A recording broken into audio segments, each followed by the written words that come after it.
All right, happy Monday. Thank you for joining us today. We've had court last week, and I wanted to update you on a few of these cases. Of course, we were able to move, well over 100 warrants, but these are some of the more significant ones that were on the trial roster. And the first one was David Lee Mills, 40-year-old man from Myrtle Beach. He and his girlfriend were staying at a hotel. They got kicked out of the hotel, got really angry about it,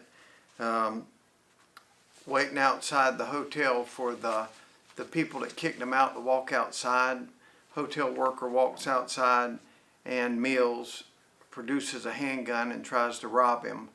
A bystander comes by that is just there staying at the hotel, trying to de-escalate the situation. The hotel workers, while there's some confusion, run back into the hotel, locked door. Mills fires into the door, ends up turning and shooting the construction worker for really no reason. He wasn't attempting to rob him. But before his case could begin, we were ready to pick a jury. He ended up pleading guilty to armed robbery and attempted murder. And got 20 years. Pretty good sentence. The most he could have gotten was 30 years. So he ends up getting 20 years. He'll have to serve about 17 of those before he becomes eligible for parole.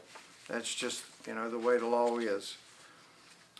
Jacquez Derrick, 25, of Columbia, down here, gets into a fight with his girlfriend.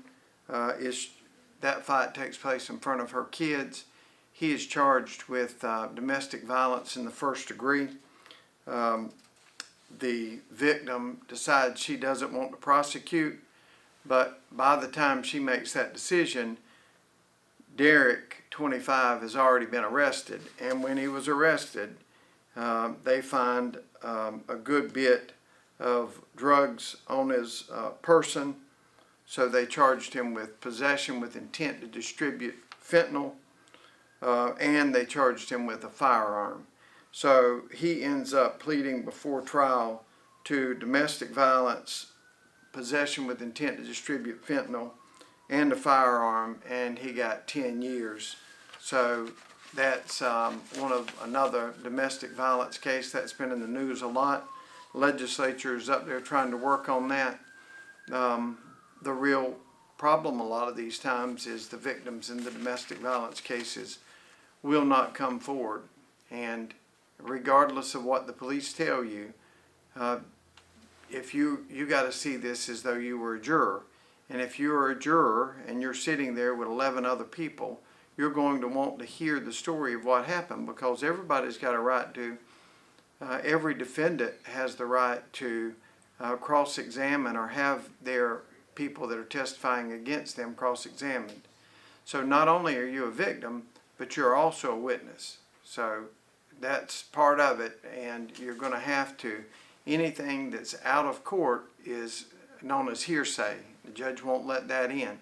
Can't just play the body cam to show what the victim said at the time. That doesn't come in front of the jury.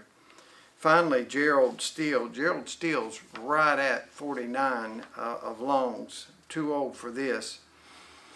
But he pled guilty before his trial started on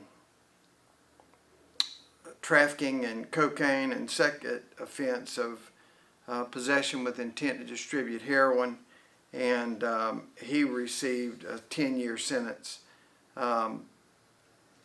And will have to serve about 8.5 of that before he comes up for parole. All of these sentences, I agree with you in the comments, there's always a sentencing structure. We don't get to pick that.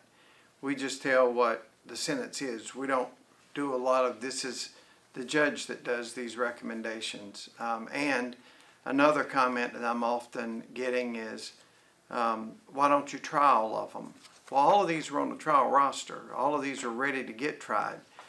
It is impossible for us to tell. Now, we can not offer any plea deals, and we just say, look, whatever it is, I can't keep you from pleading guilty. But if you go in front of the judge and say, I plead guilty, there's no reason for a trial. Think of it this way, and I'm not trying to oversimplify it, I'm just trying to explain. If we as kids are playing tag on the schoolhouse grounds, you can either get the base, in other words, get a jury to find you not guilty. You can get tagged on the way to the base and get whatever the judge is going to give you, or you can give up and just say, whoa, whoa, whoa, whoa, whoa, whoa. I don't choose to play this game anymore. I'm guilty. And on the school grounds, we don't continue chasing that person, right? I can't make you not give up. You can give up. That's well within your rights. That's provided by the Constitution. You can say, I'm guilty. So that's one of those cases that you can't really do anything about. Now, the judges generally give higher sentences if you wait to the beginning of the trial to plead guilty, and they give lower sentences if you plead guilty early on. It's called acceptance of the responsibility, and that has been going on not in Horry, not in Georgetown, but all over the world, all over the state, and all over the federal system. In fact, in the federal system, they actually put it in their designation that if you plead guilty at this time, regardless of what the prosecutor says, you're going to get a lower sentence. It's their sentencing guidelines. So there's always a lot of comments about pleading guilty.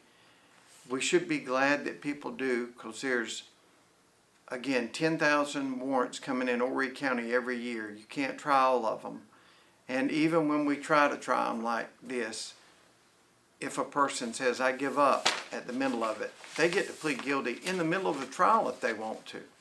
Anytime before the jury comes back and says guilty, they can say, I'm guilty. And there's nothing that a judge or prosecutor or anybody else can do about that.